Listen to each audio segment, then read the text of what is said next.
So it's Roundup herbicide that's specially formulated for big jobs. That's the new one.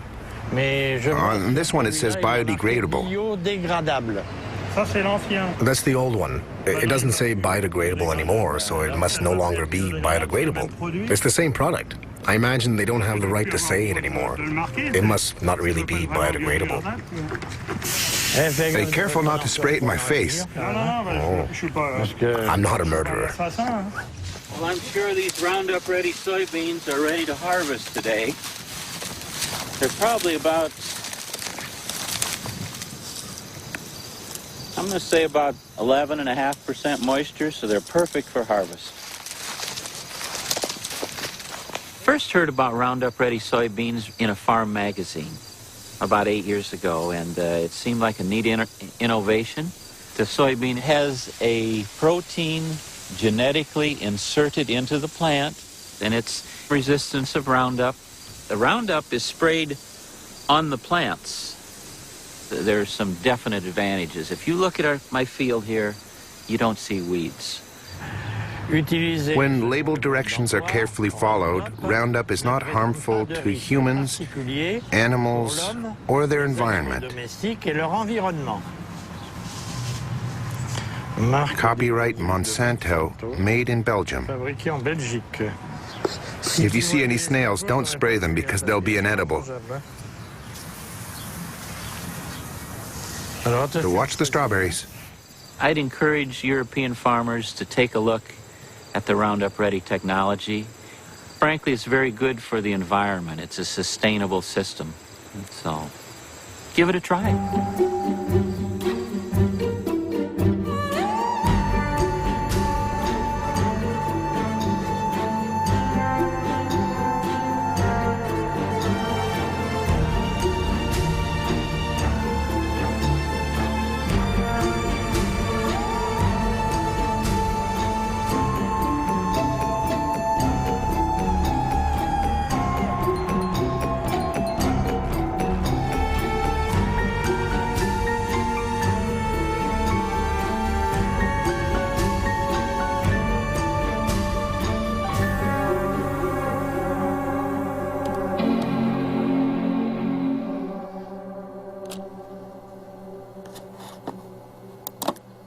Monsanto.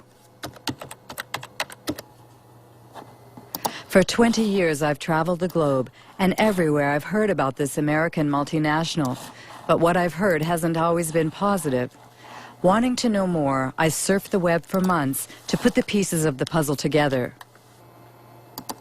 On its website, Monsanto positions itself as an agricultural company that aims to help farmers produce healthier food while reducing agriculture's impact on our environment. Its leading product is Roundup, the world's best-selling herbicide for the last 30 years.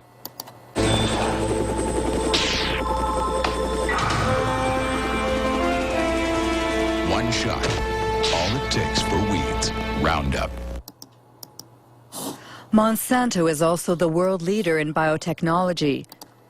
90% of the GMOs grown on the planet belong to them. Most of them have been genetically modified to resist the application of Roundup, like Roundup-ready soybeans.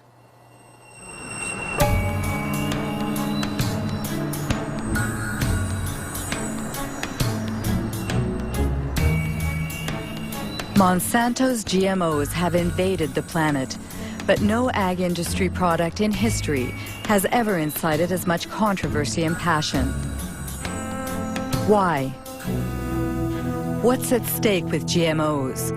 And could the company's past shed some light on what the company is or claims to be today? Founded in St. Louis, Missouri in 1901, it was not always an agricultural company. It was one of the largest chemical companies of the 20th century. Chemistry is working for you, and very likely Monsanto is working for you. Monsanto, where creative chemistry works wonders for you. The wonders boasted about in this commercial made Monsanto one of the most controversial companies in the industrial era. Agent Orange, aspartame, bovine growth hormone, PCBs. These chemically created oils used worldwide as coolants and lubricants in electrical equipment were the jewels in Monsanto's crown for over 50 years. They were called Arachlor in the United States, Pyrrolin in France, and Clofen in Germany, until they were banned in the early 1980s. Monsanto PCB.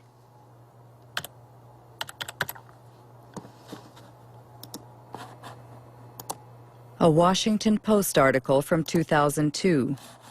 Monsanto hid decades of pollution. It happened in Anniston, Alabama.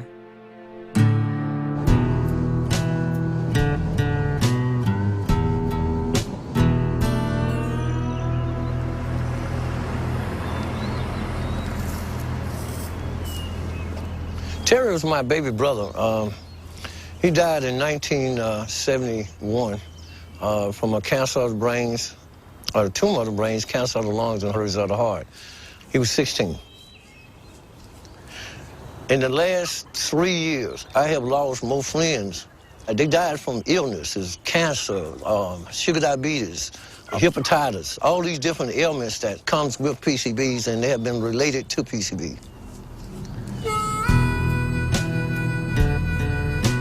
This is Monsanto Road.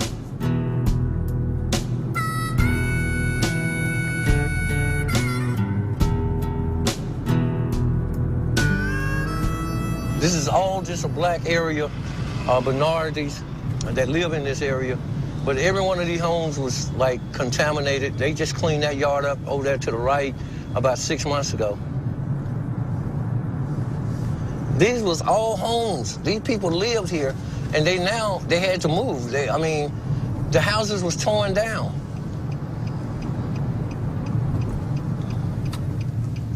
My brother fell dead right around the house. This is the house I was raised in.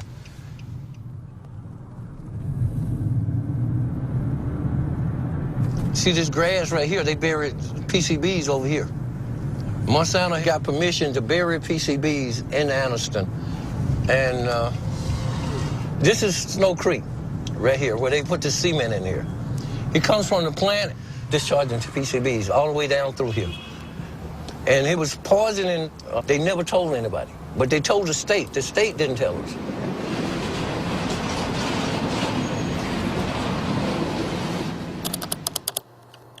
PCB Monsanto knew, but what exactly did they know? An environmental organization in Washington, D.C., headed by Ken Cook, has put internal Monsanto files online. Most of them are classified confidential.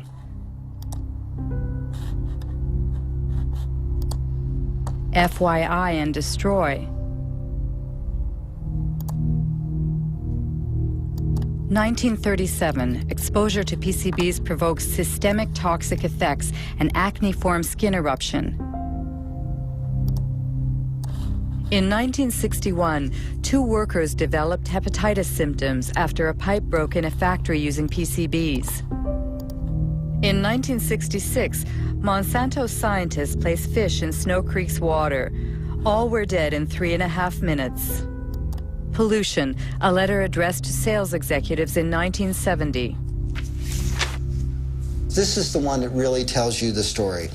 They're saying, we can't afford to lose $1 of business. Their neighbors in Anniston were not told about the poisoning that they were inflicting upon them because they didn't want to lose $1. It was only when lawyers went to court on behalf of people in Anniston and forced the company through the legal system to disclose these internal secret documents that we knew what they knew. They knew the truth from the very beginning. They lied about it. They hid the truth from their neighbors. They hid the truth, in many cases, from the government authorities. And when they did share information with government authorities that should have been acted upon, the government authorities, instead of siding with the people who were being poisoned, sided with the company. They sided with Monsanto. It was outrageous, absolutely unforgivable.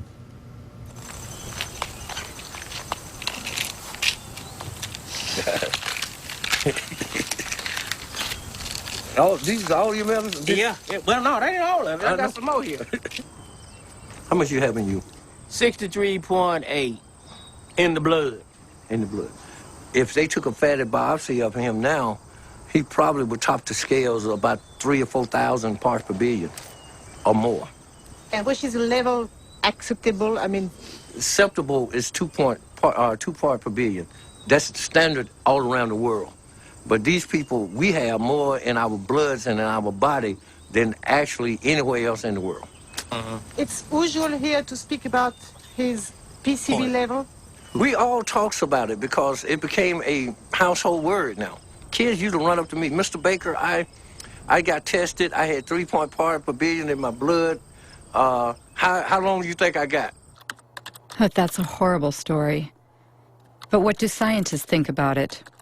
On the web, you can find numerous articles concerning the effects of PCBs on human health. David Carpenter is one of the most qualified specialists in the field. He carried out the testing for the Anniston residents. We all have PCBs in our bodies. The polar bears and the penguins have PCBs. And what has happened is in the past, there were a few sites where PCBs were released, but over time, they've gone into the air, they've gone into the water, they've transported, so the whole world is now contaminated with PCBs. The issue is that many diseases are caused by PCB exposure. The one everyone knows about is cancer.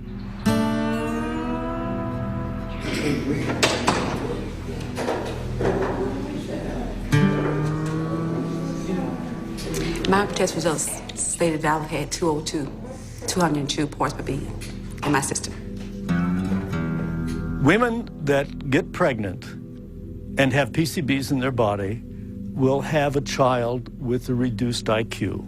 29.6. PCBs cause reduced thyroid function. Over 1,800. PCBs interfere with sex hormones. Pass away, I just let me pass away. Pass away in peace. He's gonna pay, I said then. He's gonna pay for the way that he has done to us. In 2001, 20,000 Anniston residents filed 2 lawsuits against Monsanto. Monsanto and its subsidiary, Solutia, settled by paying $700 million to compensate the victims, to clean up the site, and to build a specialized hospital. But no Monsanto executive was ever sued. To do justice. Under American law, in most instances, it's very rare for executives or officials in these companies to be held criminally responsible. So we have the civil system, the civil courts. We make them pay. And the truth of the matter is, in most instances, the price these companies pay decades later is a fraction of their profits. And this is why it pays to keep these problems secret. And it makes you wonder what they might be keeping secret now. I have to say, we would never trust a company like Monsanto to tell the truth about a pollution problem or about a product. We would never trust them. Ken Cook says we would never trust a company like Monsanto. So what about Roundup, the world's favorite herbicide used by gardeners and farmers alike? What is it exactly? It's the brand name Monsanto gave to glyphosate, a so-called non-selective or total herbicide, because it destroys all plants. First sold in 1974, it owes its great success to Monsanto's unwavering claims that it is biodegradable and good for the environment. Voici Roundup, le premier désherbant biodégradable. Il détruit les mauvaises herbes de l'intérieur jusqu'aux racines et ne pollue ni la terre ni l'os de Rex. Roundup, le désherbant qui donne envie de désherber. Roundup biodegradable. Ken Cook was right. The company was found guilty of false advertising. Twice. The first time was in New York in 1996. And the second was in France just last year. The judges found that the wording biodegradable, leaves the soil clean and respects the environment were false advertising. Especially since, according to tests performed by Monsanto itself, Only 2% of the product had broken down after 28 days. That's why Monsanto recently removed the word biodegradable from its containers. But that's not all. Many scientific studies have shown that Roundup is highly toxic. For example, Roundup provokes cell division dysfunction, a study by Professor Robert Bellet.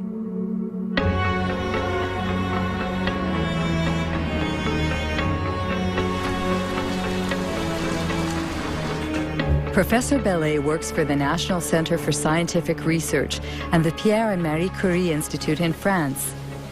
He has studied the effects of Roundup on fertilized sea urchin eggs. The big surprise was that Roundup has an effect on cell division. We saw very quickly that Roundup affected a key process in cell division. Not the cell division mechanisms themselves, but those which control cell division. You have to understand how cells become cancerous. In the beginning, all cells are benign, and then at a certain point, modifications take place in the cells that make them unstable from a genetic point of view. This is the first malfunction that we observed with Roundup. It is for that reason that we consider that Roundup provokes the first stages that lead to cancer. We're careful not to say it provokes cancer, because we won't see the cancers develop for 30 or 40 years. It was immediately clear how important these findings were for product users, especially since the tested doses were well below those which people normally use, and we said to ourselves, gosh, we really have to let the public know about the dangers as quickly as we can. And I thought the best way to do that was to talk to my administration. But there, I was shocked, very, very shocked, because I was ordered, rather, not to communicate our findings due to the GMO question lurking in the background. What an incredible account. Roundup's toxicity was hidden to protect the development of GMOs. So let's go back to the creation of GMOs. According to Monsanto's site, Roundup-ready soybeans, introduced in 1996, were the first bioengineered crop to be approved in the United States. Farmers using these seeds belong to the American Soybean Association, whose address is on Monsanto's site. John Hoffman is its vice president and an ardent biotechnology advocate. In the spring, I will go out and spray one pass of Roundup to burn down the weeds that are growing in the early spring. And about 6 or 7 weeks later, I'll spray a second pass of Roundup. And that controls the weeds for the year. Before we had Roundup technology, this field would have had weeds. We would have had to walk through and pull the excess weeds by hand. It was labor intensive. So the Roundup Ready system saves me time and it saves me money. It seems Monsanto's new wonder has what it takes to entice farmers. But how does it work? How can the soybean plants survive being sprayed with Roundup? This is a soybean cell. The core of this cell contains its DNA, in which the bean's genetic structure is encoded. In order to create its GMOs, Monsanto breaks the species barrier using a Roundup-resistant gene harvested from a bacterium. This gene is placed on microscopic particles of gold, which are fired into the soybean cells with a gene gun. The gene penetrates the DNA and creates a protein, making the plant resistant to Roundup. When the herbicide is sprayed on the crop, it kills all the weeds, leaving the soybean plants intact. One must admit that the process is an incredible technological feat. But these soybeans engineered to withstand such a powerful herbicide are destined for our dinner plates. They must have been thoroughly tested before being put on the market. Who was the Secretary of Agriculture at the time? Dan Glickman, Bill Clinton's Ag Secretary from 1995 to 2000.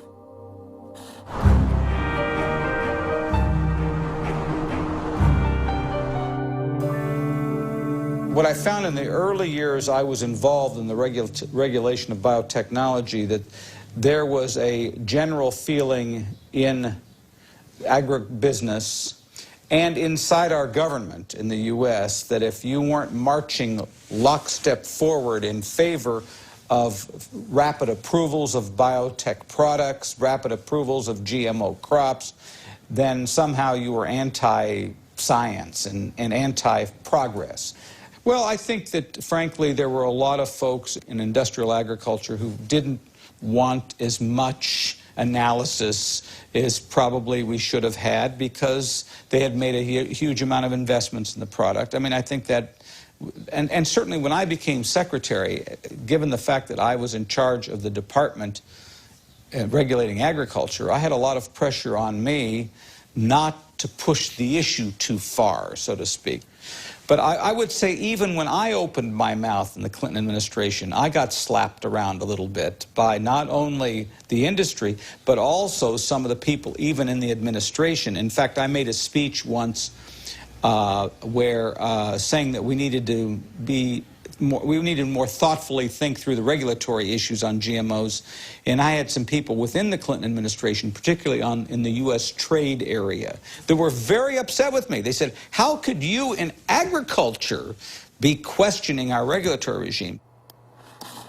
In a nutshell, in the United States, the Secretary of Agriculture doesn't stand a chance against the multinationals. But just how are GMOs regulated in the United States? The most crucial policy on the subject was published by the FDA, the Food and Drug Administration, which is legally responsible for regulating the safety of food and medicine.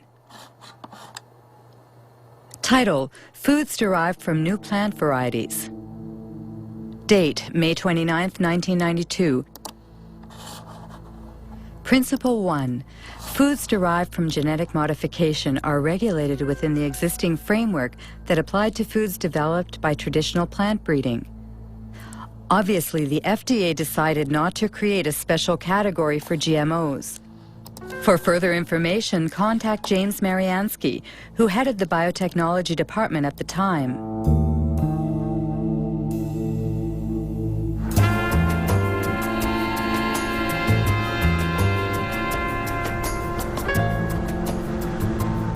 Basically, the government had taken a decision that it would not create new laws, that it felt there were already sufficient laws in place that had enough authority for the agencies to deal with new technologies. That means the White House asked the agency to write a policy where GMO should not be submitted to a specific regulatory regime? But it's not based on scientific data. It's a political decision? Yes, it was a political decision. It was a very broad decision that didn't apply to just foods. It applied to all products of biotechnology. Unbelievable. James Mariansky admits that GMO regulation was based on politics rather than science. How exactly did they justify their decision? Principle 2. The components of food as a result of genetic modification of a plant will be the same as or substantially similar to substances commonly found in food. In other words, the FDA considers that a genetically modified plant is equivalent to its conventional counterpart. What they call the principle of substantial equivalence has been adopted around the world, and it's at the heart of the debate between biotech supporters and GMO foes. How could the FDA decide that a GMO crop is the same as a conventional plant? What we do know is that the genes that are being introduced currently, to date, using biotechnology, produce proteins that are very similar to proteins that we've consumed for many centuries. That's the FDA's official position on the matter, which was toppled by Jeffrey Smith, author of several books on GMOs. Michael Hansen, scientific expert for the Consumers Union of the United States. And writer Jeremy Rifkin, who was the first to denounce the principle of substantial equivalence. The reason why GM crops are here is based on a deception that occurred in the FDA. They said that these foods are not different. They use the word substantially equivalent. They use the word not meaningfully or uniformly different. And what that turned into was a terminology called generally recognized as safe. or grass. Typically, if something is to be considered generally recognized as safe, it needs lots of peer-reviewed published studies and an overwhelming consensus among the scientific community. With GM crops, they had neither. What FDA was saying was if you introduce a gene into a plant, that gene is DNA, and we've consumed DNA. We have a long history of consuming DNA, and we can establish that that is grass. We were trying to say that these things should be considered food additives. When you want to put a new coloring agent in a food, the tiniest bit of coloring agent or a preservative or some other tiny chemical, that's considered a food additive, and you have to go through all these procedures to show that it meets the criterion of reasonable certainty of no harm. But when you genetically engineer a food which can cause untold differences in that plant, they don't require anything. Here in Washington, if you were to have an evening and go out and get a drink at one of the local haunts where all the lobbyists hang out, everybody would laugh about this. They all know this was a joke, this substantial equivalency. This was simply a way to paper over the need for these companies, especially Monsanto, to move their products into the environment quickly with the least amount of government interference. And I should say they were very, very good at getting their interest expressed. I remember meetings that we had where the Monsanto scientists met with the FDA scientists, and they went through the kinds of modifications that they were making and how those were being done. And basically what they were also saying to FDA is, how will these products be regulated? I have never seen a situation where one company could have so much overwhelming influence at the highest levels of regulatory decision-making as the example of Monsanto with its GM food policy in the government. Exceptional news footage actually shows George Bush Sr. visiting Monsanto's research facility 9 years before Roundup-ready soybeans were first sold. What I'd like to do today is show you some of the steps we go through when we're moving genes from one organism into another. And you'll actually be doing the very little manipulations we do in the laboratory, where we take DNA, cut it apart, mix different pieces together, and then rejoin them, splice them back together.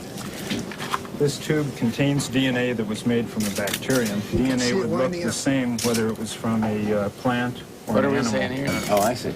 And this will lead you to do what? To have a stronger plant, or a plant that's resists herbicide? In this case, it resists the herbicide. I see. We have a fabulous herbicide. This is a chemical that will... When George Bush Sr. toured the company's headquarters, he was Ronald Reagan's vice president, and deregulation was this Republican administration's watchword.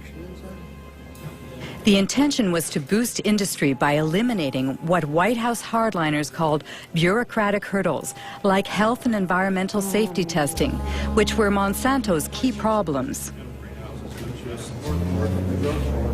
We have before USDA right now a request to test this for the first time on a farm in Illinois this year. And Get hallucinating about it, we'll lose another year. Yes, we will. And then the expense goes out and nothing happens because you can't do it. Yeah, and I would say, quite frankly, we have no complaint about the way USDA is handling it. They're going through an orderly process. They're making sure that as they deal with these new things, they do them properly. And now, if we're waiting until September and we don't have our authorization, we may say something different. Call me. We're in a dereg business. In 1988, when George Bush Sr. was elected President of the United States, Dan Quayle became the new Vice President. 4 years later, he announced the American policy concerning GMOs, drafted just as Monsanto had wanted. We are taking this step as part of the President's Regulatory Relief Initiative, now in its second phase. The United States is already the world leader in biotechnology, and we want to keep it that way. In 1991 alone, it was a $4 billion industry. It should reach at least $50 billion by the year 2000, as long as we resist the spread of unnecessary regulation. Do you think it was really a conspiracy? A conspiracy is a strong word. From a corporate standpoint, it was a brilliantly executed takeover. Early on, a gentleman by the name of Michael Taylor became the deputy administrator of the Food and Drug Administration right at the time that they were about to set out their policy. Who is Michael Taylor? On the internet, only a single image remains of the man who once wielded his power so discreetly. Today he heads a foundation called Resources for the Future.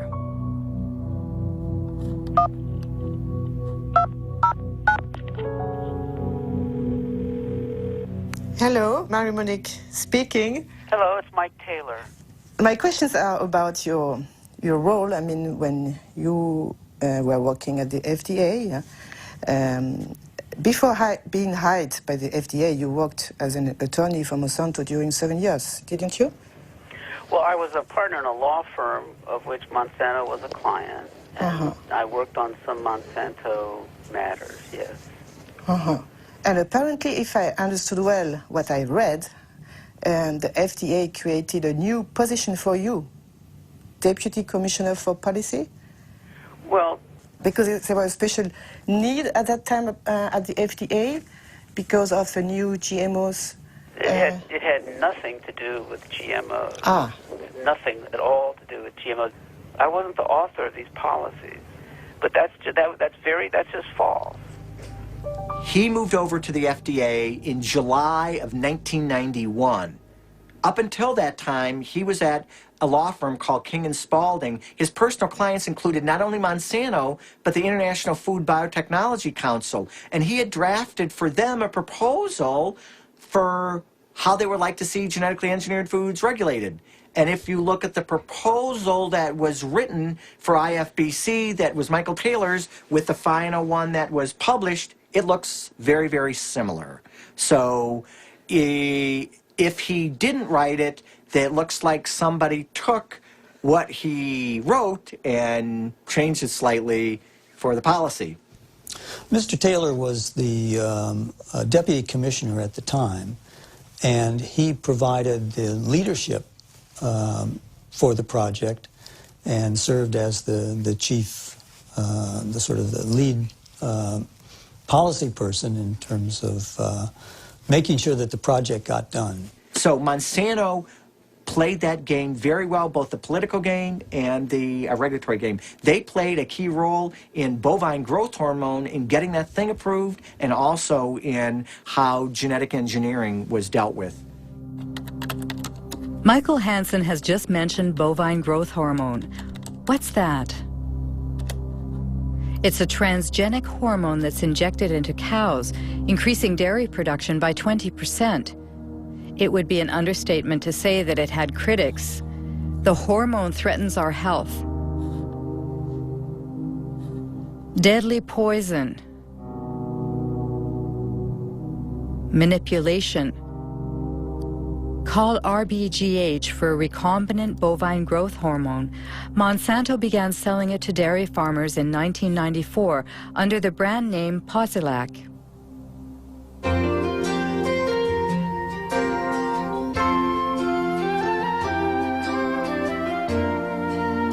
Posilac is the single most tested new product in history. You'll soon see the dramatic results Posilac can offer you. In 1985, Monsanto submitted Posilac to the FDA for market approval. The experts at the FDA's Center for Veterinary Medicine reviewed the studies that the company had carried out on experimental herds. At the FDA, the veterinarian in charge of reviewing the data was Richard Burrows. In an interview, he stated that agency officials had suppressed and manipulated data.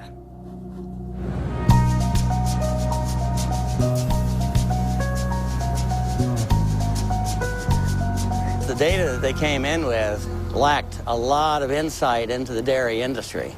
They didn't ask crucial questions about these diseases, and that is mastitis, which is infection of the mammary gland, and reproductive problems. So when the first data came in and that was missing, I said, all right, guys, you need to go back and get information. So that set it back probably 2 or 3 years. Did you warn the FDA about your concerns?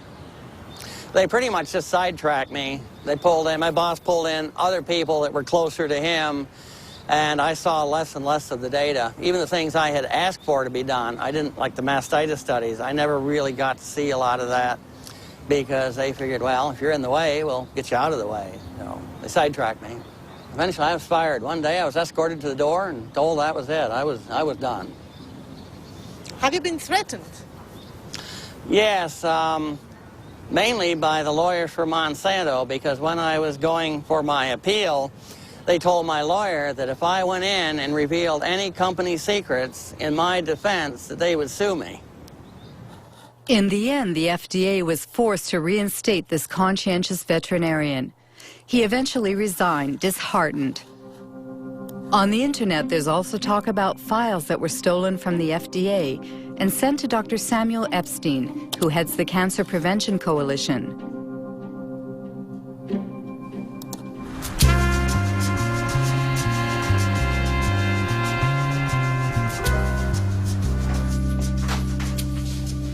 In 1990, Samuel Epstein published an article in The Milkweed, the standard for dairy reporting, edited by Pete Hardin.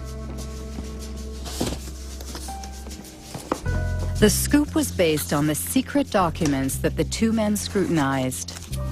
One morning, I came in, I think in October of that year, I came into my office and found a great big box of documents. And it came from Washington, but no indication as to who sent it. This was a box of files of all Monsanto records which had been submitted to the FDA on the veterinary tests in the preceding 6 years or so. Well, this was great fun. Many of these documents are original documents, and as it says here, company confidential. It contains confidential information which may not be reproduced, revealed to unauthorized persons, or sent outside the company without proper authorization. As an investigative journalist, that's the kind of stuff I like to report. Revealing this information made Monsanto and FDA very, very angry, because what we were able to establish is that there were dramatic physiological changes in the animals that received the shot, the hormone shots, compared to their control group peers.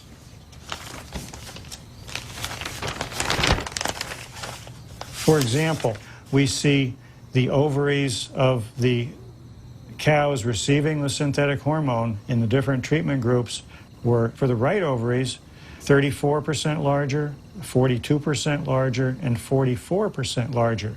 Elsewhere in the stolen files, it shows how there were severe problems with the reproduction of these treated animals.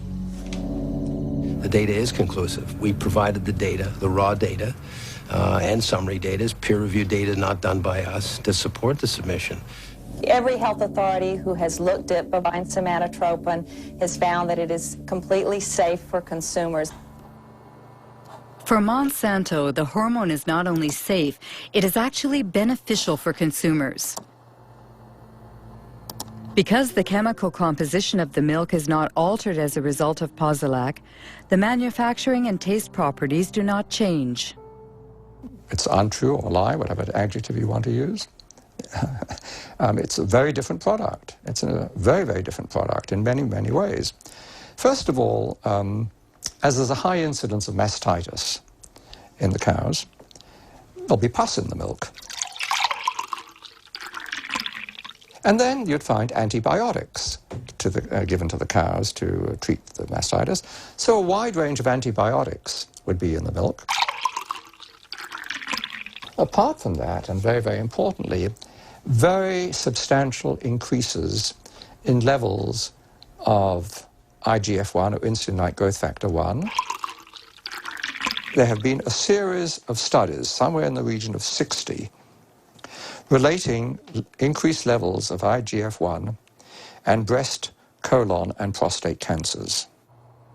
Absolutely incredible. Are there other countries that have approved RBGH? Apparently, the hormone was banned in Europe and Canada. Canada? That's strange because Health Canada usually models its decisions on the FDA's. RBGH, scandal at Health Canada. Monsanto accused of attempt to bribe Health Canada for RBGH. Margaret Hayden, I swear that the evidence I shall give on this examination... In October 1998, 3 scientists from Health Canada testified before a Senate commission in order to stop the approval of the transgenic hormone. The scandal was made public by whistleblower Dr. Shiv Chopra. Shall be the truth, the whole truth, and nothing but the truth. So help me God. My question to myself was, what truth am I going to tell? The one I know or what the minister is telling me to tell? And that was my conflict. I would ask each one of you, have any one of you been lobbied by Monsanto? Any one of you? No. Dr. Hayden?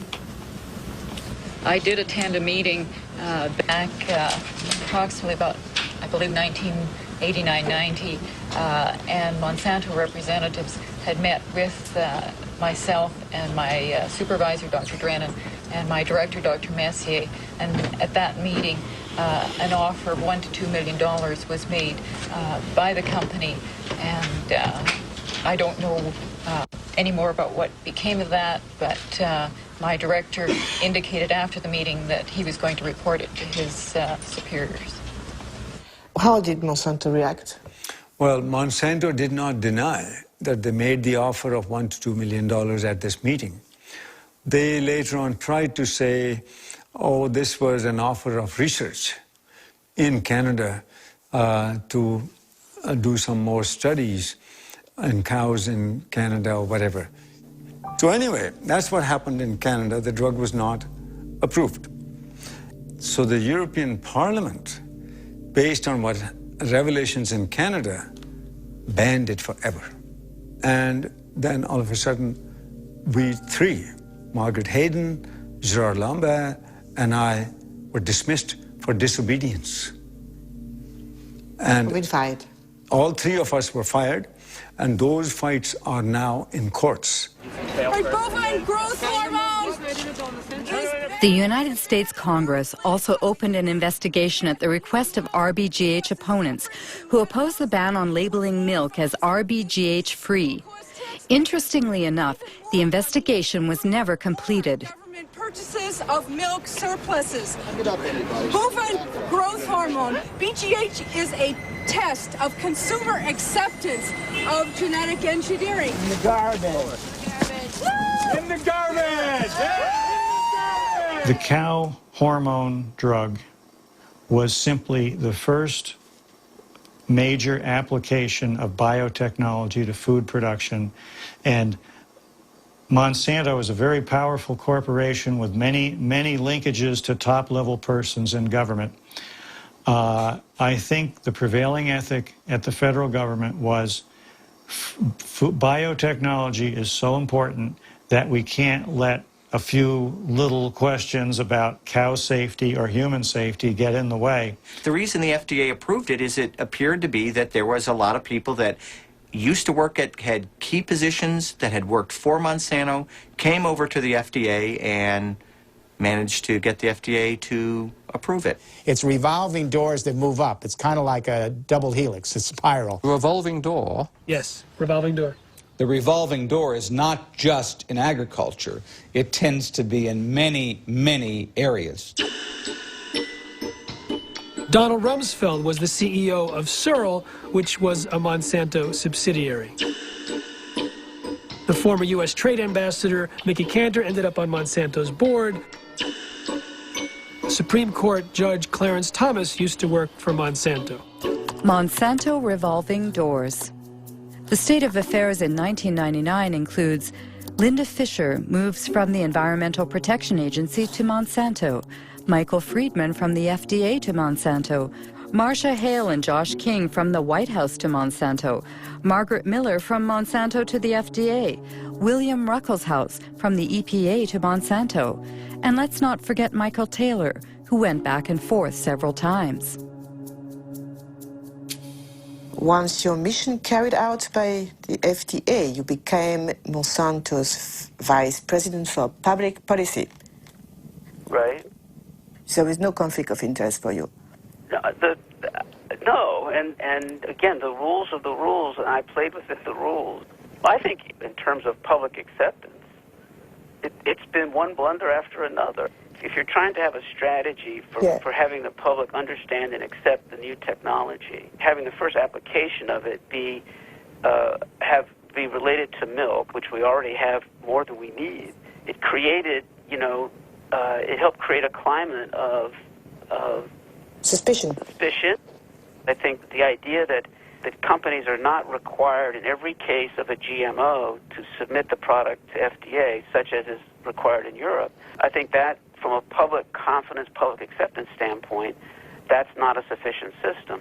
I personally have said that Congress should change the law. Congress should create a mandatory notification system that ensures that every product is looked at by FDA and that FDA makes a safety judgment about every product. That's some very compelling testimony. It seems that Michael Taylor has qualms about the policy he signed in 1992. What about the FDA's own scientists? Was there a consensus on the GMO regulations? FDA documents show they ignored GMO safety warnings from their own scientists, written by Steve Drucker.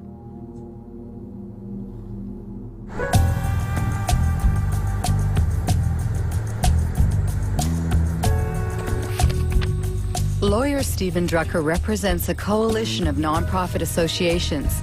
He sued the FDA, forcing it to declassify its internal files on GMOs.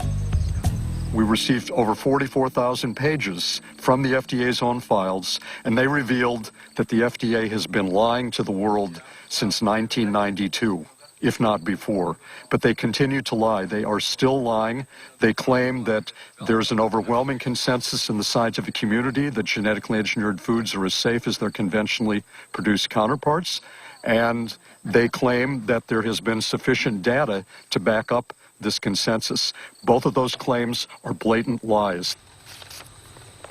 There are several examples. For instance, Dr. Louis Priebel of the FDA's microbiology group wrote, quote, "There's a profound difference between the types of unexpected effects from traditional breeding and genetic engineering," unquote. Then Dr. Priebel added in his memo that some of the aspects of genetic engineering may be more hazardous. The concern expressed by the FDA's various scientific experts was so clear and unmistakable that the FDA official whose job it was to track and summarize the scientists' input, Dr. Linda Call, wrote a memo to the FDA biotechnology coordinator, Dr. James Mariansky. According to the internal FDA's files, which have been declassified now, there were many in-house critics, among the scientists of the FDA, about the proposed policy. I have, for instance, a memorandum sent to you by Linda Call. Right. She stated, "The processes of genetic engineering and traditional breeding are different. Traditional breeding are different, and according to the technical experts in the agency, they lead to different risks." Different risks. The point was that we had many people with many different views. Linda Call, of course, wrote that in her memo, but in fact, when we finished the policy, all the scientists agreed with the policy. Now, FDA, of course, looked at the use of genetic engineering and has no information that simply the use of the techniques creates products that differ in safety or quality. Even before the consistent warnings in the memos from the FDA's own scientists, the FDA had very clear warning because the very first genetically engineered food supplement that came to market in the United States caused a major epidemic. Do you remember what happened in '89 with L-tryptophan? Do you remember? Yes. It was a bioengineered amino acid. We know very well what's amino acid and... Right. That killed dozens of people and made hundreds and hundreds sick. It caused an epidemic of an unusual disease called EMS. Right. And how many people died? Right, but we have many... 37, and more than 1,000 people disabled. You remember? I do And remember. you said, according to FDA administrative record, we do not yet know the cause of EMS, nor can we rule out the engineering of the organism. Did you say that? That I read? Yes. Amazing. James Mariansky can't rule out the possibility that it's the genetic manipulation itself that triggers unexpected side effects. But he did nothing. Have any independent scientists investigated this question, which is crucial for consumers? Arpad Pusztai, world-renowned scientist, lost his job when he warned about GE Foods. 1998.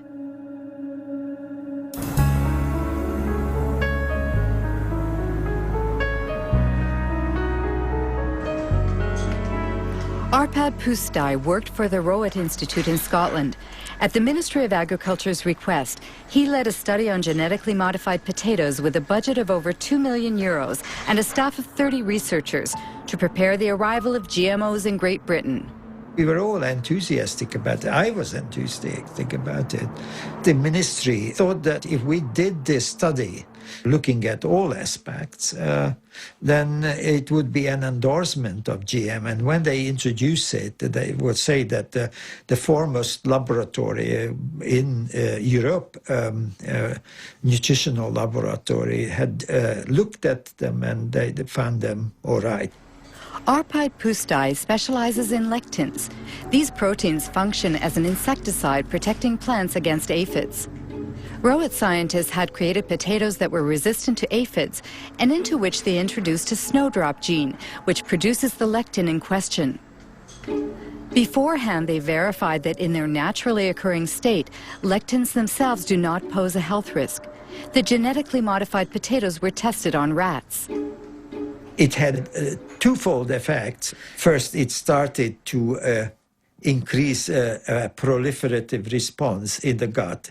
And that you don't like because this is possibly, I'm not saying that it is cancerous, but what it does, it can have an adjuvant effect on any chemically induced tumor. The other thing is the immune system was certainly got into high gear. And that was, we don't know whether it's good or bad, but it certainly did recognize the GM potatoes as alien. And we were convinced that this insertion is causing the problem and not the transgene. As I said, the transgene, when we did it in isolation, even at 800-fold concentration didn't do any harm. It was a very important point because the American FDA is going on by about a neutral technology.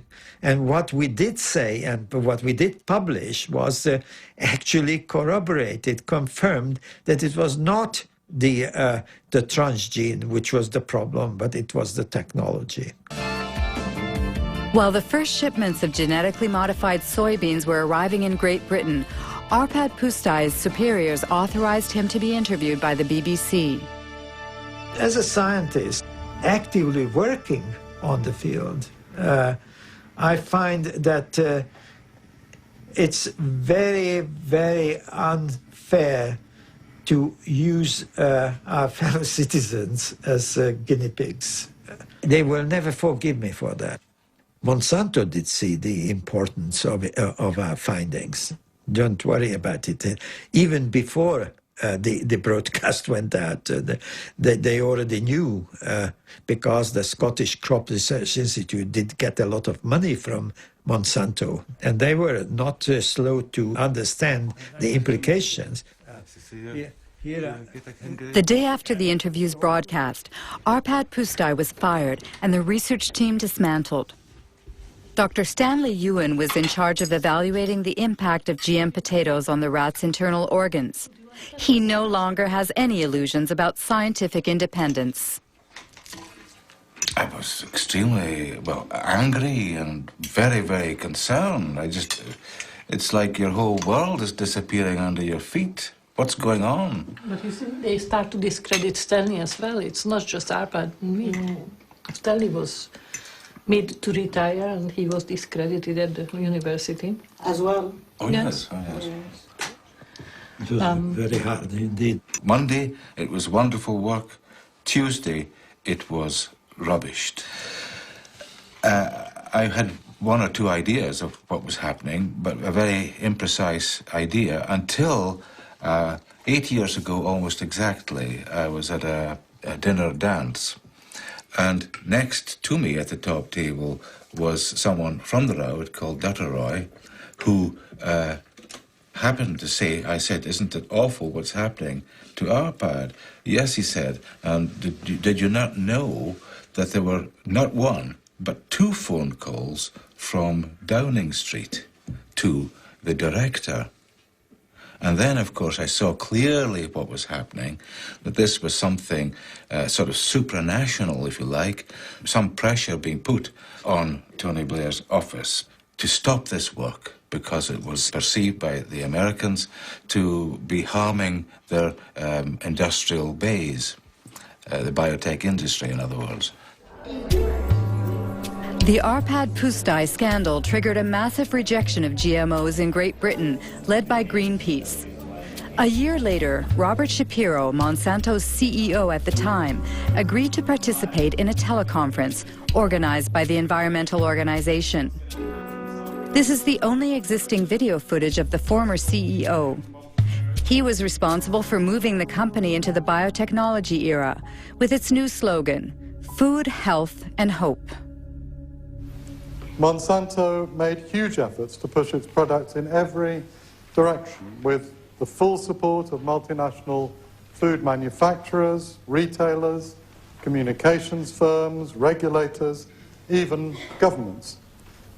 You behave not as a company offering life and hope, but as bullies, trying to force your products on us. If I'm a bully, I don't feel that I'm a very successful bully. I want to start by emphasizing that biotechnology is a tool. Biotechnology in itself is neither good nor bad. It can be used well or it can be used badly. The products that are on the market have been reviewed through the regulatory processes that society has established in order to assure not only safety, but the environmental safety of the products themselves.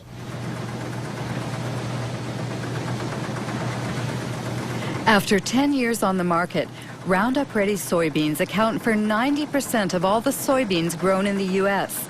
In fact, 70% of the food in American stores contains bioengineered elements. Unlike Europe, consumers cannot make an informed decision because GM labeling is forbidden, a direct consequence of the principle of substantial equivalence. You know, I've got a soybean in my hand here, and I can eat this soybean. It's very safe, very safe. I think FDA is confident that the soybean, in terms of food safety, is as safe as other varieties of soybean. How is the FDA confident about that? It's based on all the data that the company provided to FDA that was reviewed by FDA scientists. And so it's not in the company's interest to try to design a study in some way that would mask results. How can James Mariansky be so sure? If I type in Monsanto falsified scientific studies, I get 174,000 hits. Among them, a report from the EPA of the United States. Monsanto accused of falsifying studies concerning the carcinogenicity of dioxin.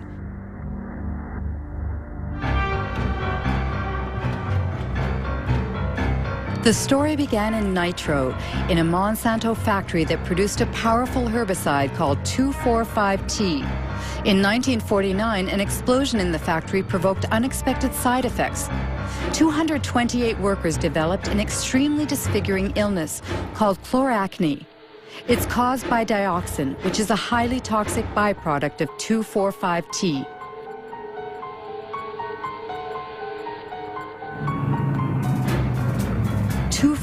T was the main ingredient in Agent Orange, the defoliant used by the U.S. Army during the Vietnam War. During the war, 40 million liters of Agent Orange, containing 400 kilograms of pure dioxin, were sprayed on trees in southern Vietnam. 3 million people were contaminated, including thousands of American soldiers. Even some 40 years after the end of the war, dioxin continues to claim more victims.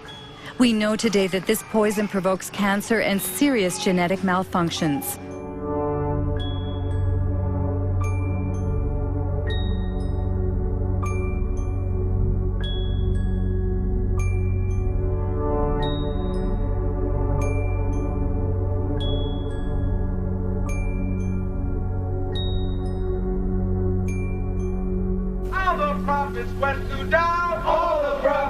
In 1978, while American Vietnam veterans were suing the makers of Agent Orange, Monsanto sponsored studies on the long-term effects of dioxin.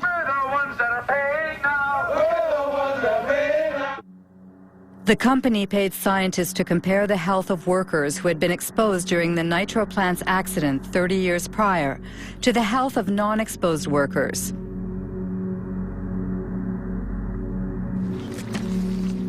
There are two experts on the subject.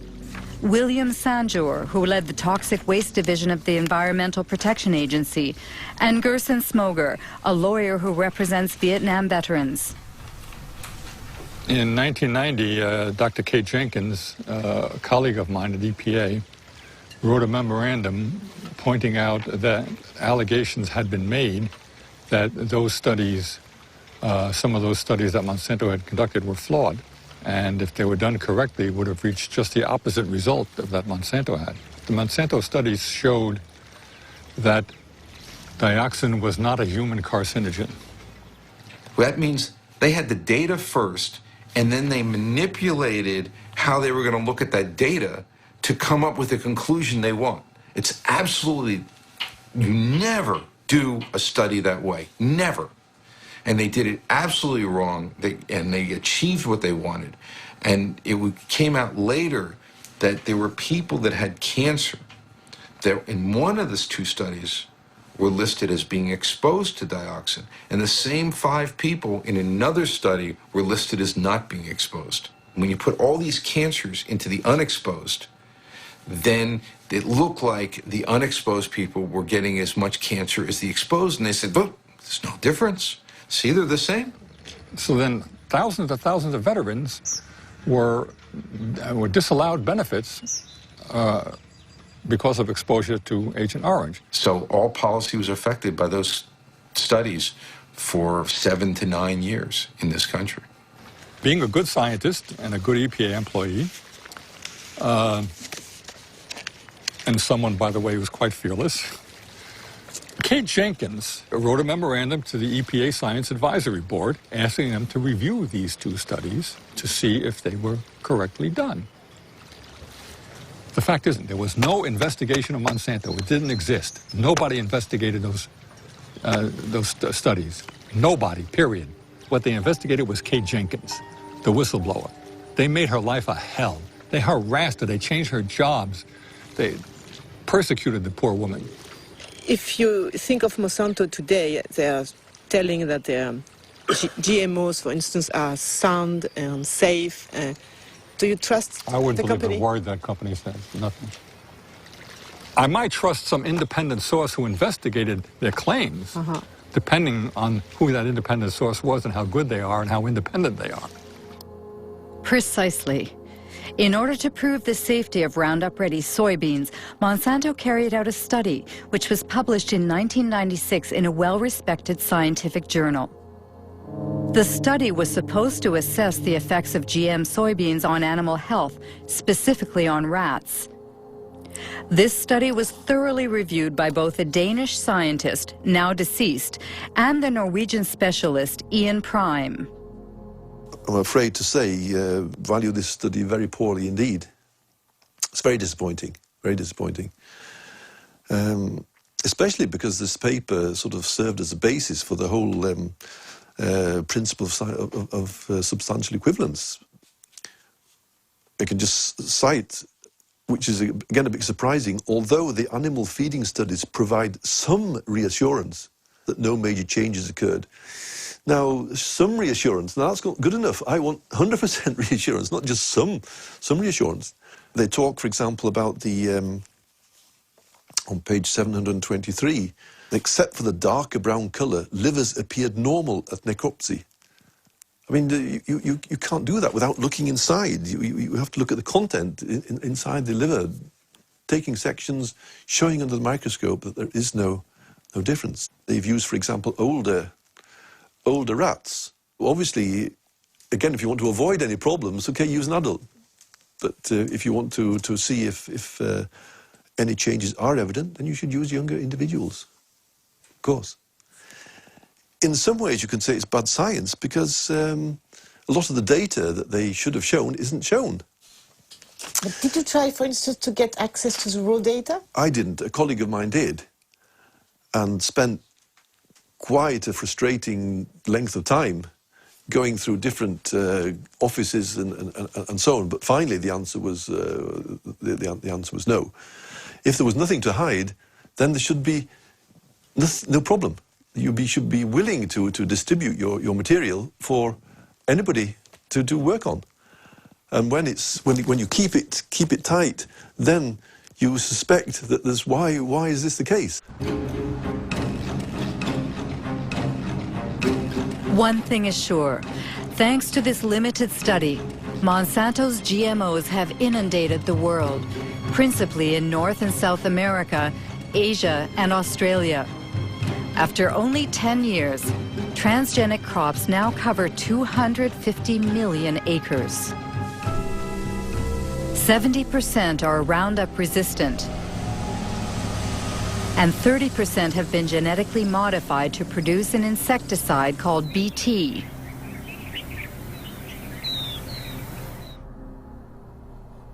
Since 2001, the company has published a yearly document titled The Pledge Report, a kind of ethics statement in which Monsanto tries to justify its business practices. At the heart of the opposition to GMOs is the subject of patents. This is what Monsanto calls their intellectual property, which are supposed to protect their investment. In North America, every farmer who buys bioengineered seeds must sign a technology agreement in which the farmer promises to respect the company's patent on the modified gene. Biotech crops are protected by U.S. patent law. And so I may not in any way save seed to replant the following year. It's something that is a protection for Monsanto, for biotech companies, because they literally invest millions and millions of dollars to produce this new technology. And how can Monsanto know that someone, for instance, harvested seeds?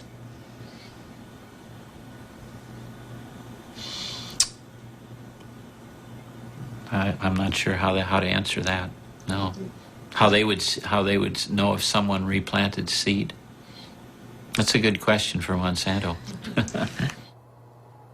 The question is so touchy that Monsanto prefers to circumvent it by making glorious promises.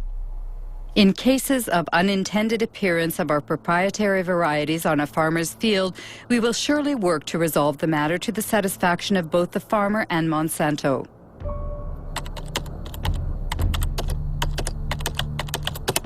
The reality seems much less idyllic.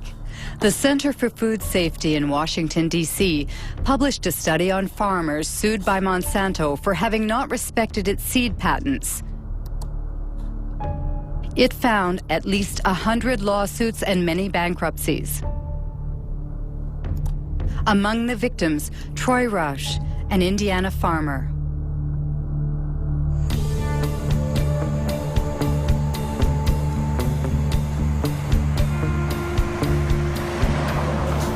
Our story starts back in 1999. A gentleman, and I use that term loosely, showed up at my mother and father's farm, and he claimed to be a private investigator hired by Monsanto. And he was out investigating farmers saving their own seed,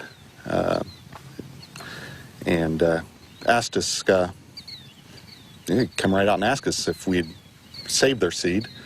And we told him no, we had not, and offered up our herbicide purchases and seed purchases, all the receipts and everything. Told him where everything was purchased so he could go check it out for himself. He declined that offer. And what occurred is then they sued us. Monsanto filed a lawsuit against myself, my father, and my two brothers. And Monsanto presented us with documents that they claimed were samples taken from our farms. To obtain those samples, Monsanto had to have trespassed upon our land without our permission and stole those samples. That year, I recall we had 492 acres of Roundup Ready soybeans. And they were growing under contract for a company for seed. And the contract was very specific. It spelled out the specific fields, so it wasn't a problem in isolating those fields. Everybody knew it. And why did you settle out of court with Monsanto? Well, after 2.5 years of this, the family was just destroyed. The stress involved in this, I mean, they're in essence threatening 5 generations of work. And if they would to prevail in something like this, it's all gone. They take it all away. They take it all away. Good morning. Morning, sir. How are you this morning, Troy? I'm well. How are you, David? Still surviving? Good. Troy Roush and David Runyon grow conventional soybeans. They have been victims of the so-called gene police. Created by Monsanto to enforce its law in the fields, the gene police sow fear in rural America, where farmers denounce the totalitarian methods used in a GMO-dominated world. I have some pictures here for you, Troy, I'd like you to look at. Okay. Here's what I have done, Troy, to help prevent re-entry on my farm of anyone coming onto my farm. It was in July of 2003, and they came, it was the latter part of July, they came to my house. It was like 7 p.m. Who came? Monsanto employees. And they presented me a business card.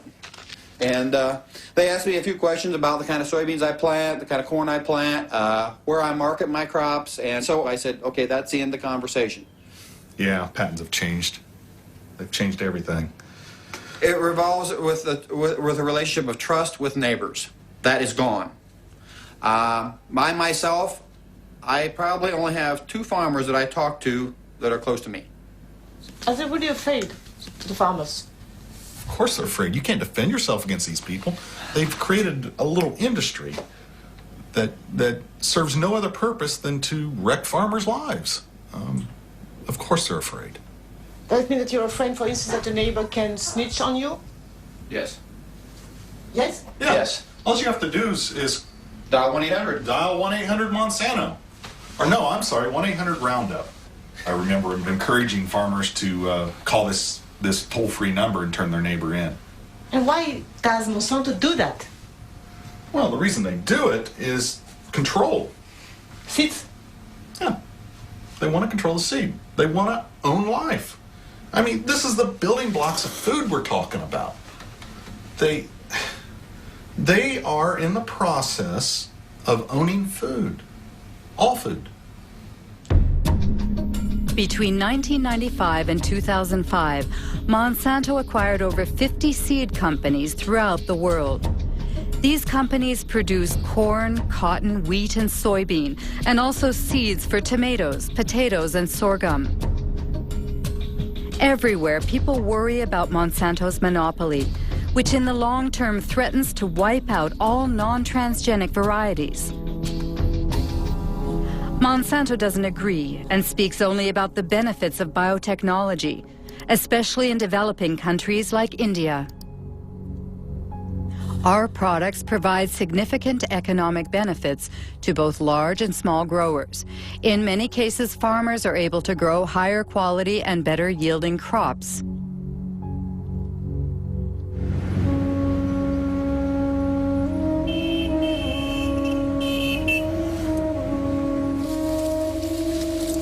India is the world's third largest cotton producer. In 1999, Monsanto acquired Mahiko, the country's leading seed company. 2 years later, the Indian government authorized the sale of BT cotton under the brand name Bolgard. It is genetically modified to produce an insecticide which repels bollworms, a cotton parasite.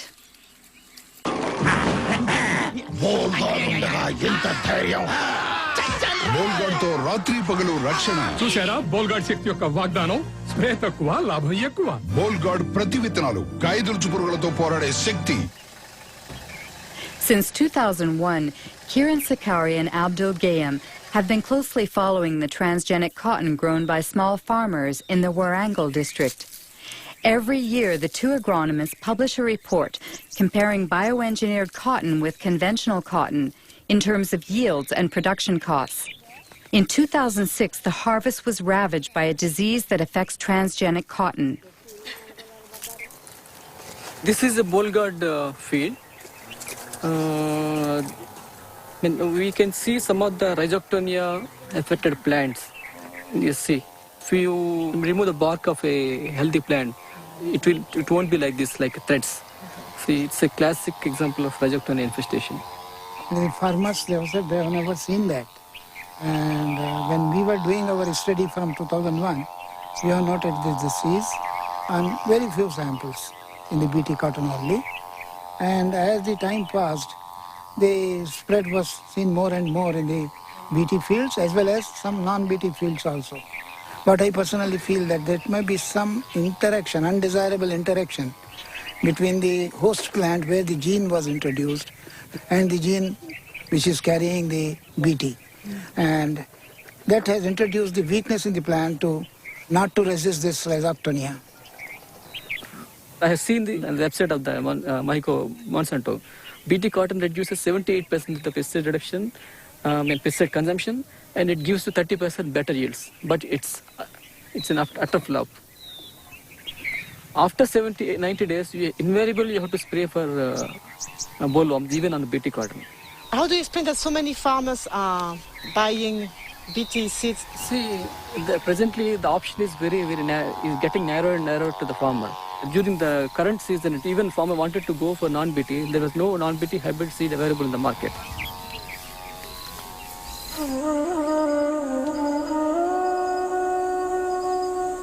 Today in India, Monsanto controls nearly all of the cottonseed market, forcing the locals to buy its seeds at prices 4 times higher than conventional varieties.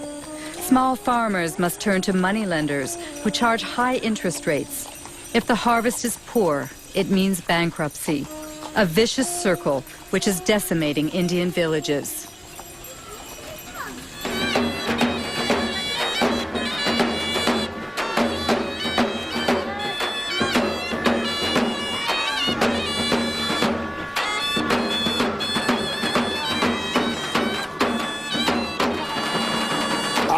जी आपल्या इथं आत्महत्या झाली ती कशामुळे झाली BT cotton. अजून काय कारण होतं कर्जबाजारी. वय काय होतं 25. हा ही consumed pesticide 1 litre pesticide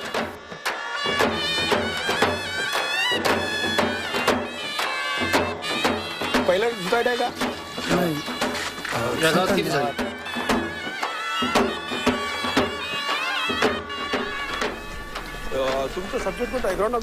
Tragedies like the one we've just witnessed occur 3 times a day in the Vidarbha region, where BT cotton was introduced in 2005. Of course, cotton farmers committing suicide is not new in India, but the GM crops are causing it to skyrocket. However, in this battle that pits David against Goliath, Few dare to publicly denounce this international scandal.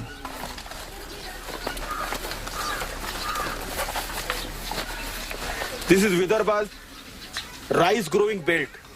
So if you see, the minimum suicides are there. But this is the cotton growing area. The result of the BT cotton is the first year 600 suicides from June 2005 to June 2006.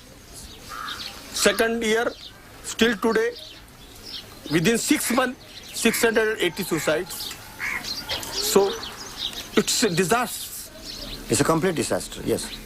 All these technologies, either it is GM or biotechnology, they're actually making the farmers completely dependent on the market. Because not only that you have to pay more for the seed procurement, but you have to fertilize it. And this very claim that no spraying is required, no pesticide required, is also false. When Monsanto claims in advertising that GM crops are adapted for small farmers, what do you think it's? Our experience shows that it is completely false. It's completely false. It's a lie.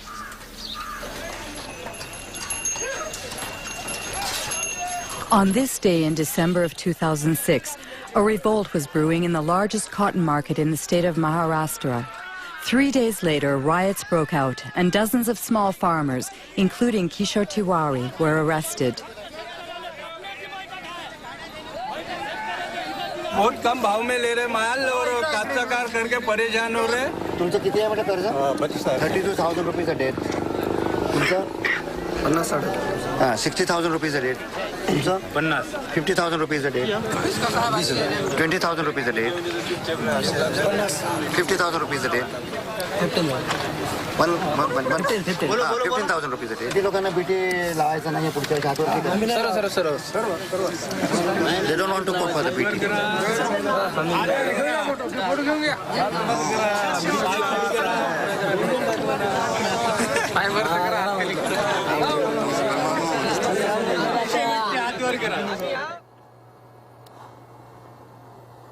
Seeds of Suicide is the title of a book by physicist Vandana Shiva.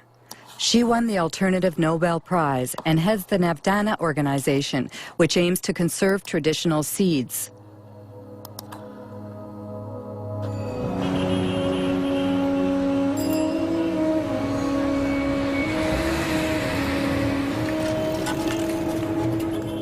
In the beginning, Vandana Shiva's battle was against the first Green Revolution, which brought industrial agriculture to India in the 1960s.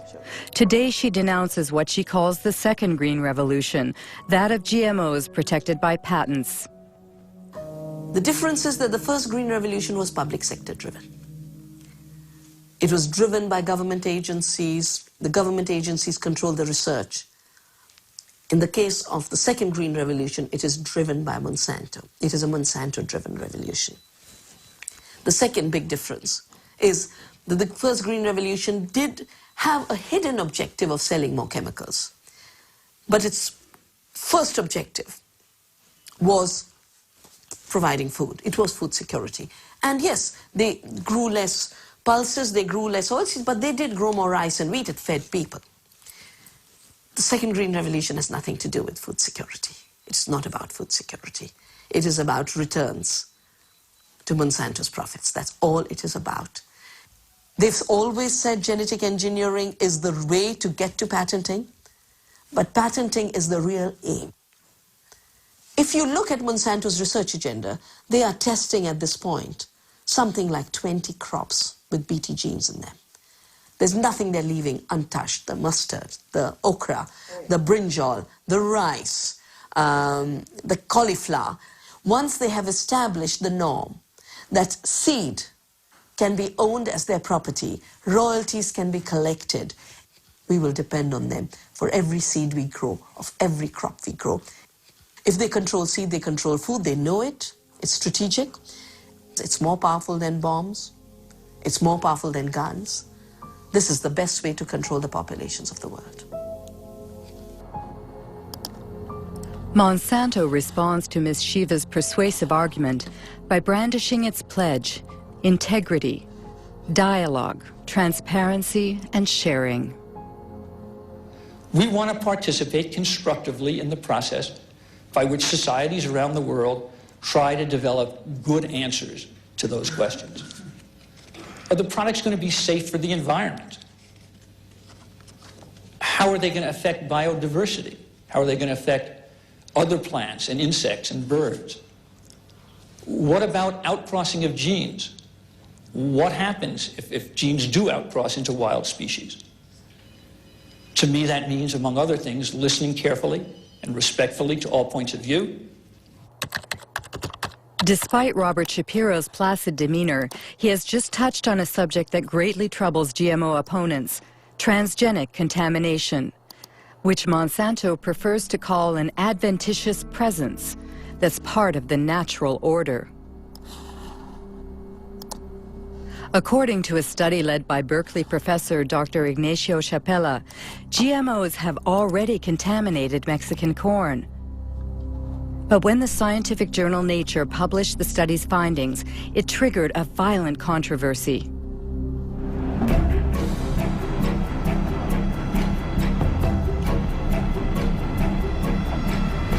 I had been working for 15 years with indigenous communities in Oaxaca, in Mexico, and they had been developing the capacity to analyze their environment themselves. One of my students went to try and train people to detect transgenics. We brought with ourselves a positive control. That was a can of corn from the US that we knew was transgenic. And we were looking for a negative control. And we thought the best negative control is going to be corn from the local places, because we all believed that was the cleanest, the most well-preserved source of corn in the world. So the surprise came when we looked at these samples and we discovered that the samples that we all believed would be non-transgenic had already transgenic DNA within them. It was a very big surprise for us to discover that these land races of corn that were kept by people locally and supposedly maintained over 10,000 years had already been reached by transgenic contamination, mostly from the US.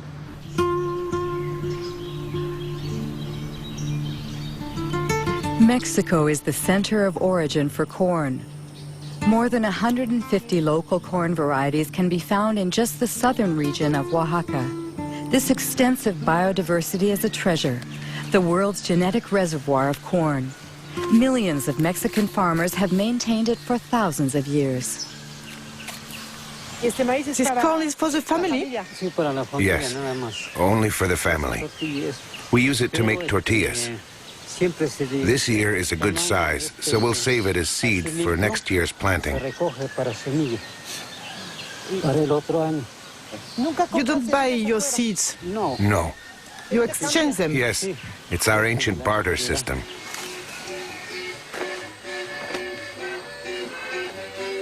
To preserve its corn's diversity, Mexico has banned genetically modified crops. However, due to the NAFTA free trade agreement it signed with the United States and Canada, Mexico cannot stop the massive importation of American corn, 40% of which is genetically modified. This industrial corn, as it's called in Mexico, is highly subsidized by the U.S. government. So on local markets, it costs half as much as traditional Mexican corn.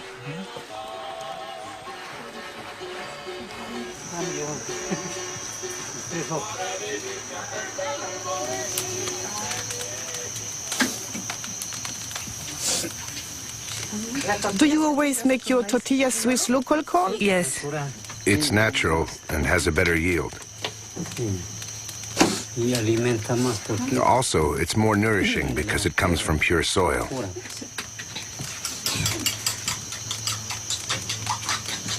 That's blue corn. In the past, my ancestors only planted this kind of corn. Today, we maintain it as well. It existed before the Spanish conquest? Yes. There's another kind of conquest. What's a new conquest? It's the transgenic conquest that wants to destroy everything by making local corn disappear so that their industrial corn can dominate.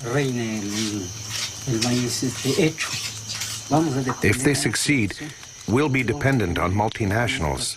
We'll be forced to buy the fertilizer and insecticides they sell, because without them, their corn won't grow. Whereas the local corn grows very well without fertilizer or herbicide. Look at it. It's very beautiful.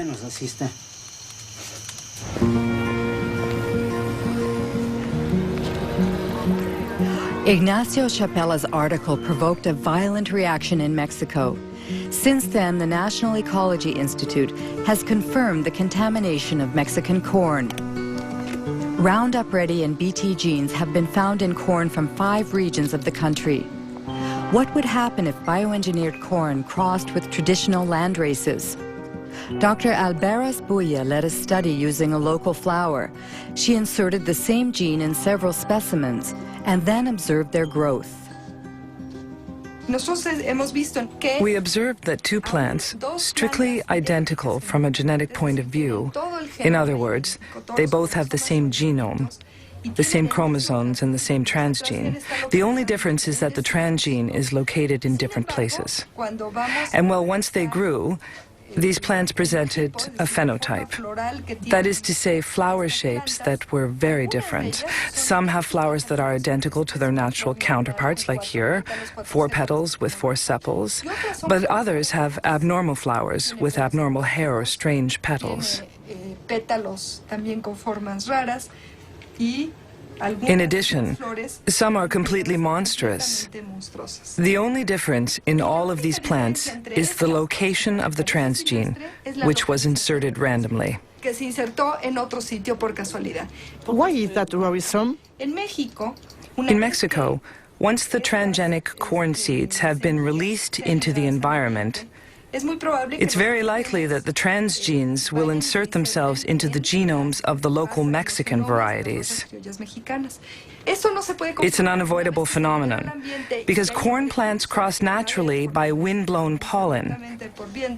Given that, we fear that the genetic resources of traditional corn will be uncontrollably affected.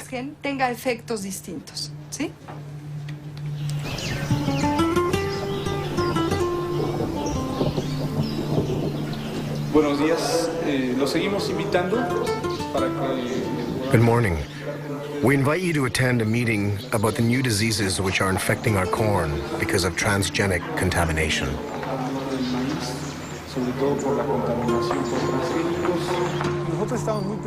Aldo heads an organization of indigenous people.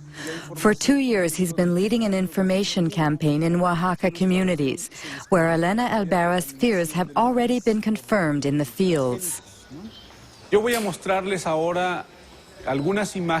I'm going to show you some photos of some corn plants that we took in our region of Sierra Juarez. We'd like to know if you have already seen this type of plant in your community.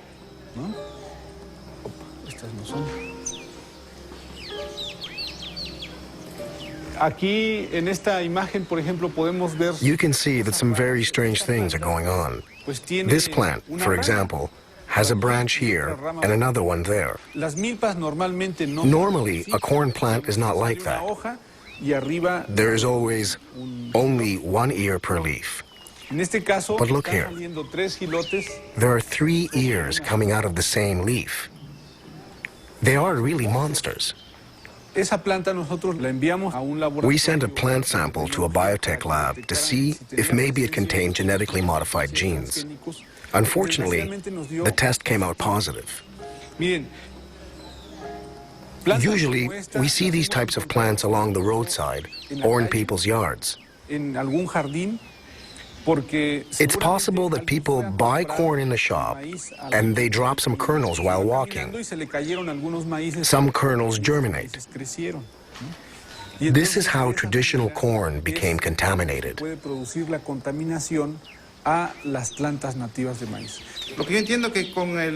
From what you've said, if we don't manage to stop their spread in our fields, Soon we'll be forced to buy our corn seed because our own won't work anymore. That's very troubling. What should we do? First of all, if you find a strange plant, you should immediately remove its stamen, because that's where its pollen comes from. In any case, you must be very vigilant in monitoring your plants.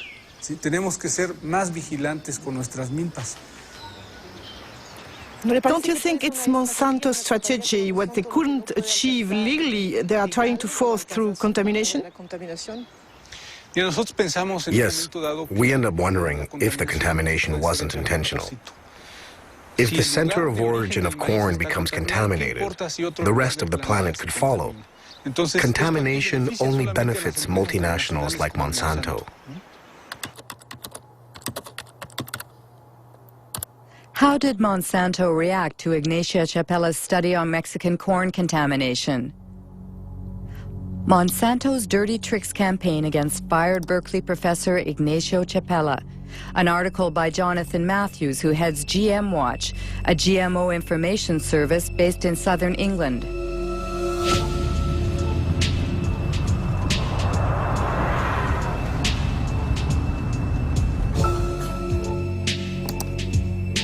According to Jonathan Matthews, Ignacio Chapella was a victim of a campaign launched on AgBioWorld, a pro-GMO internet site. On the eve of the article's publication in Nature, a certain Mary Murphy posted an email that AgBioWorld distributed to thousands of scientists around the world. She wrote, "Activists will certainly run wild with news that Mexican corn has been contaminated by genes from GM corn." The very next day, a certain Andora Smetacek posted a second email. "Activists first, scientists second." It's totally a smear campaign, and this is what happens over the first couple of days. You get Murphy and Smetacek coming in, then others come in and they say, we have to campaign on this, we have to inundate Nature, we have to go to the editor of the journal and we have to say this research isn't valid. Smetacek and Murphy, we'd been tracking them for some time and trying to work out who they were. In the case of Smetacek, we could look at the technical headers on the email. It says received from, and then we've got an internet protocol address. If we go off to a website registration site, now all we have to do is just to copy that IP address. Organization name, Monsanto Company, and based in St. Louis. Then Mary Murphy left behind details that enabled us to track who she was. So if we look here at the information that appeared, posted by Mary Murphy, and then we get the IP address bw6.bivwood.com. When we found that that was the original name of a PR agency called the Bivings Group, we quickly found out that on their client list was Monsanto, that this was an internet PR firm for Monsanto. That means fake scientists. What dirty tricks? Yeah, no, we're talking very dirty tricks here. Yeah, I mean, there's no ethics at all in what's going on here. It shows an organization that is determined to push its products into countries around the world, and it's determined to destroy the reputation of anybody who stands in their way. Jonathan Matthews' accusations were covered in the British press, but Monsanto chose to ignore them. As it continues its unrelenting rise, the company defends its vision of a transgenic world that will resolve the problems of famine and the environment in perfect harmony. Practical experience clearly demonstrates that the coexistence of biotech, conventional, and organic systems is not only possible, but is peacefully occurring around the world.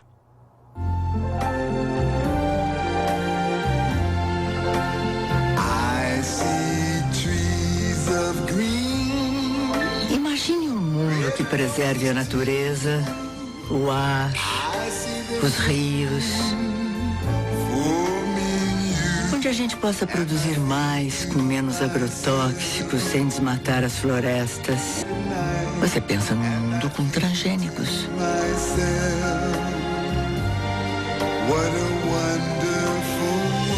Uma iniciativa Monsanto com apoio da Associação Brasileira de Nutrologia.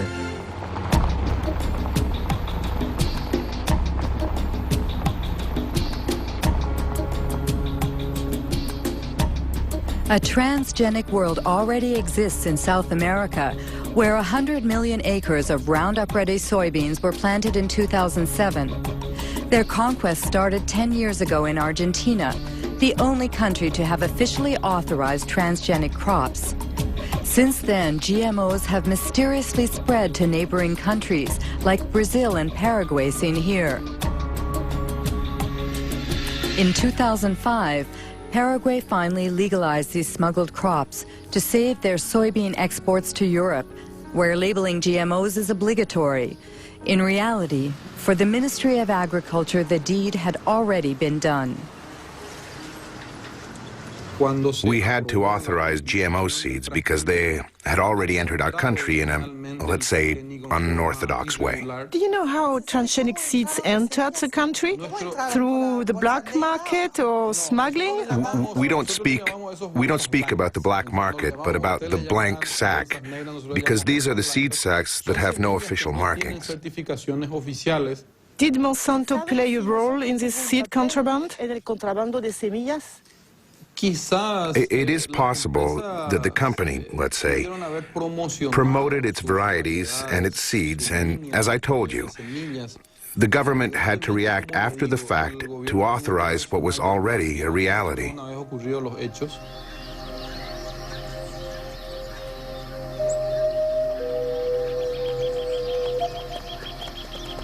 Whatever the origin, contraband has been profitable for Monsanto. As soon as the crops were legalized, the company obtained the right to collect royalties on each ton of soybeans the country produced. Just like in Brazil. Since then, there has been no let-up in Paraguay's deforestation and the expulsion of many small farmers who refuse to relinquish their small plots of land. Jorge Galeano leads a small farmers organization which is fighting against the progression of what he calls the green desert. What we have here is an example of a GM extension of soybeans. In fact, it's a monocrop that destroys everything in its path. Before here, there were fields containing everything that a family needed to live. Plants, trees, manioc, corn. Do you think that a GM crop can coexist with the crops of the small farmers? No, we are sure it can't. There are two incompatible models that can't coexist. It's a silent war that eliminates communities and families of small farmers. In addition, it destroys the biodiversity of the countryside. It brings death, poverty, and illness, as well as the destruction of the natural resources that help us live.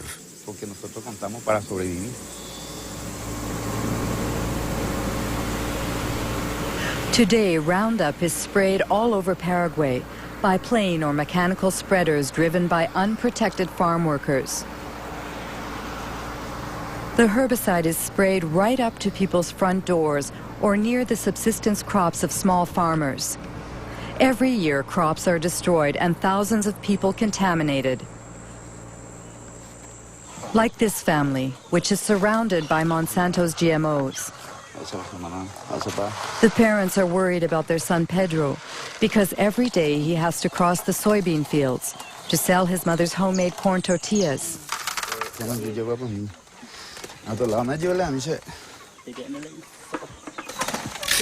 How long has he had that?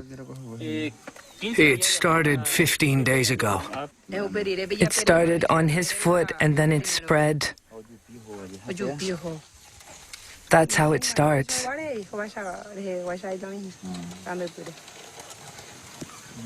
Does he have a headache?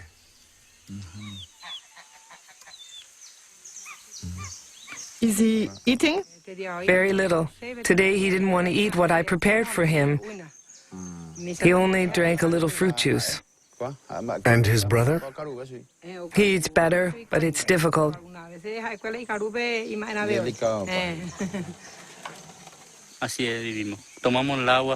That's the way we live.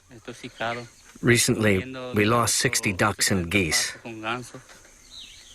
They took a few steps, and then they fell down, dead as doornails. They spray deadly herbicide over there. And when it rains, the water streams down here, and since ducks live in water, that's the result.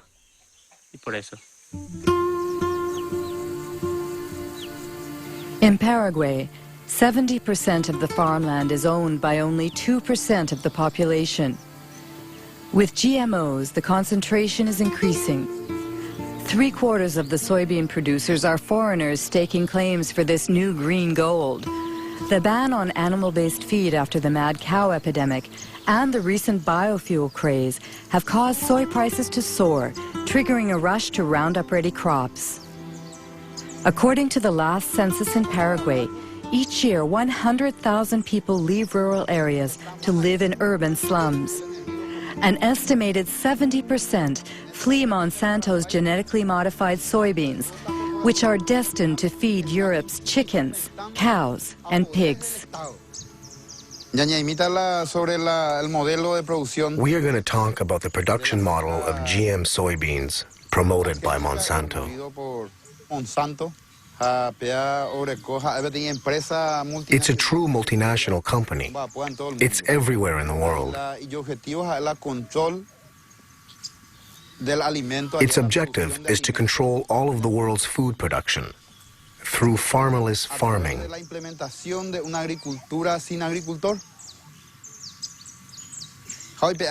The result is that Monsanto is depriving us of our food sovereignty, of our ability to feed ourselves without depending on anyone else. That is why we say that we must fight for our independence, for our land. We must defend our communities, our families, and our country. In my case, my family lives in the city, but I don't want to go there. In the city, you have to buy everything, even food. Here, whatever we grow is ours. We can eat whatever we want, but in the city, you can't. If you don't have money, you have to search for food in garbage cans. I'd like to add that these families' struggle to survive touches all of us. In 2007, Monsanto employed 18,000 workers in 50 countries. In 2007, its stock prices continue to rise, and its profits have reached $1 billion. Its shareholders include not only pension funds and banks, but also hundreds of thousands of small investors.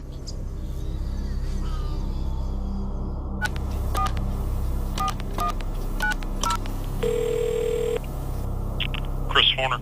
Hello, Christopher Horner. I'm Marie-Monique Robin from France. Yeah, we appreciate your persistence in asking, but you know, we've had several conversations internally about this and have not changed our position. So there's no reason for us to participate.